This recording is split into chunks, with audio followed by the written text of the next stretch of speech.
What is free will? Free will என்னன்னு பார்த்தீங்கன்னா, சுயமாய் முடிவு செய்வது. அது ஆண்டவர் நமக்கு கொடுத்த ஒரு கிஃப்ட். நிறைய பேர் அதை பேர்டனாக யோசிக்கிறோம். நிறைய பேர் இது ஏன் ஆண்டவர் நமக்கு கொடுத்தார்? ஆண்டவருக்கு தான் முதலே தெரியுமே நான் எல்லாம் இப்படிலாம் பண்ண போகிறேன், அப்படிலாம் பண்ண போகிறேன்னு. அப்போ ஏன் ஆண்டவர் இதெல்லாம் எனக்கு கொடுக்கணும்? இந்த சாய்ஸ் தான் நான் எடுக்க போகிறேன்னு தெரியுது, அப்புறம் ஏன் இதெல்லாம் நடக்க போகுதுன்னு தெரியுது ஆண்டவருக்கு, அப்போ ஏன் எனக்கு கொடுக்கணும்? சரி, ஆண்டவர் அவர் அன்பினால் என்ன பண்ணுறாரு அப்படின்னா, நமக்கு ஒரு ஃப்ரீ சாய்ஸை கொடுக்குறாரு. உன்னை கைப்பிடித்து இழுத்து இதை செய் அதை செய் என்று ஆண்டவர் சொல்லவில்லை. அது வலுக்கட்டாயமாக ஆகிவிடும். அது உங்களுக்கு ஃபோர்ஸ்ஃபுல் திங் ஆகிடும். ஆனால் ஆண்டவர் அன்பினால் என்ன பண்ணுறாரு? ஃப்ரீ வில்லை தரார். நீ எது வேணாலும் செலக்ட் பண்ணிக்கலாம். Choose me or choose the வேர்ல்டுன்றார் ஆண்டவர்.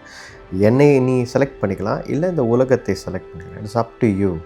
சரியானது தவறானது என்று உனக்கு தெரியும், அதற்கேற்றபடி நீ முடிவு செய் என்று ஆண்டவர் சொல்கிறார். அதால் ஃப்ரீ வில் அப்படின்றது ஒரு அன்பினால் கொடுக்கப்பட்ட ஒரு பெரிய கிஃப்ட் நமக்கு. அதை நாம் சரியாக பயன்படுத்தி கொள்ள வேண்டும். இன்றைக்கு ஆண்டவர் தான் எனக்கு முக்கியம், God is important for me என்ற ஒரு சாய்ஸை நம்ம எடுக்கணும்.